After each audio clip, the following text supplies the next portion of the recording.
Tu débarques en Inde pour la première fois, je te donne mes petits conseils que j'aurais aimé avoir avant de partir. Bon, le choc culturel est réel, hein, bruit, klaxon, monde, bon ça va avec, c'est dans le package, faut respirer un coup et c'est assez fréquent des villes en Inde. Pour la street food, malgré tous les clichés qu'on peut véhiculer sur l'Inde, ça reste le pays où je me suis le plus pété le bide pour vraiment rien du tout. C'est le paradis de tous les végétariens. Par contre pour l'eau faut faire attention, comme dans beaucoup de pays, faut boire les bouteilles scellées, fermées, voilà. Pour la tenue vestimentaire, habille-toi léger en vrai, il fait une chaleur à mourir, surtout dans les grandes villes.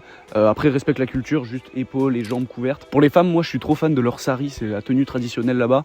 Bon, ça sort un peu de mon domaine d'expertise, comme le sentiment d'insécurité dont on entend beaucoup parler sur l'Inde. Ça reste le ressenti d'un mec, quoi. Donc, pour avoir rencontré des femmes qui voyageaient seules en Inde, les retours peuvent être un peu plus mitigés. C'est assez polarisant parce qu'il y a le choc culturel. Oui, ils vont te regarder, oui, certains vont même te prendre en photo. Mais perso, quand je suis là-bas, je fais la même chose, donc c'est de bonne guerre. Faut se dire que la meilleure arme, c'est le sourire en fait, qui rend chaque regard posé sur toi un peu plus chill. Et on se rend compte que ça ouvre plein d'opportunités parce que pour le coup, une fois qu'on a démarré avec ce sourire, les Indiens sont ultra accueillants. Des fois, ça bouscule un peu, mais c'est ce qui rend, à mon sens, le voyage intéressant. Si la vidéo t'a parlé, je te laisse t'abonner. Puis si tu veux suivre l'aventure complète, ça se passe sur mon compte Polar Step.